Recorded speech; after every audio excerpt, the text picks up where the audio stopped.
How many people were there at Dropbox when you got to 1 million users? Probably only like 10. 10. Yeah. Right. So we had maybe 8 or 9 at launch, 9 at launch, maybe 10, 11 by the time we hit 1 million users. And how long did it take to get to 1 million?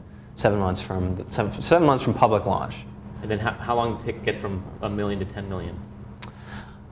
So that's a good question. It's probably so 1 million was April 2009, and I'd say, probably another year, a little more than a year. Another year. Wow. Maybe a year and a half. Right. And throughout that time, what was, if you look back, and we're going to write a sort of a guidebook to other entrepreneurs, who were lucky enough to see this growth. Sure. What would you do differently, or what was sort of the biggest thing that you learned along the way? Well, you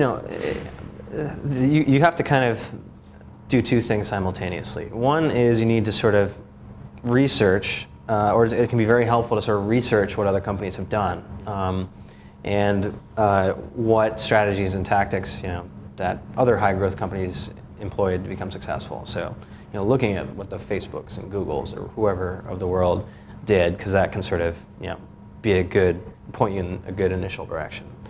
At the same time, you have to kind of think from first principles, and so and often there's what works for one company is just completely the wrong thing for another company. So for example, putting a company today putting a video on, if you sort of blindly put a video on Dig or Reddit or whatever, it's probably not going to have the same effect as what we did, because our early adopters happen to be on those sites. Right. But if you're making like a fashion site, it's probably not going to But what was the biggest challenge for you? Was it sort of scaling the technology on the back end? Was it more on the business side, marketing the product, explaining the product to people? Was it hiring, keeping hiring up to pace, with? Yeah, I think the biggest challenge sort of overall is, at every phase of the company, right? You start, in your apartment and you're coding,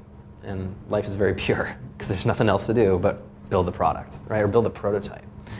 Then it's like, okay, well now we need to sort of polish this and turn it into a real product that solves like a real need. Then you have to start thinking a lot more about users and what's the experience like. Then it's like, okay, well we have a product, now we need users. And then you have to you have to think about marketing and how you're going to acquire customers. And all the while, you keep adding things to your plate, and you have to be just as good at what you were already doing. Plus, you have to become awesome at this new thing, and then that continues today, right? So, we built out a legal function, building out a finance function, right.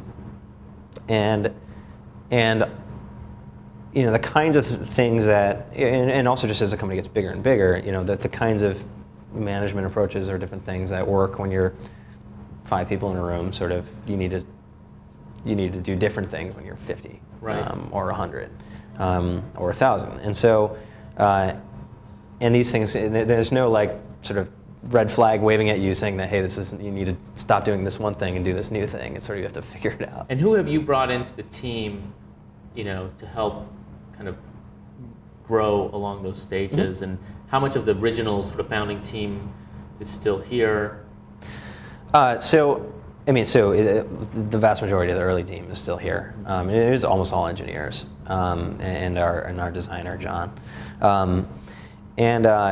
But we've brought people to run each different function that have had a lot of experience with other companies. So Jeff, our head of product, he came from Google. Sujay, who runs sales and BD, he came from, he had operating experience at a startup. He was also in venture capital, had kind of a good lay of the land in all kinds of different things, and so on. So you bring in people who have excelled in their function from other places, and then you also surround the company with great advisors. So Hadi and Ali Partovi, for example, had both built really substantial companies, and Hadi's probably in the office now, just helping us deal with the scale and recruit, and has been helpful since very early on.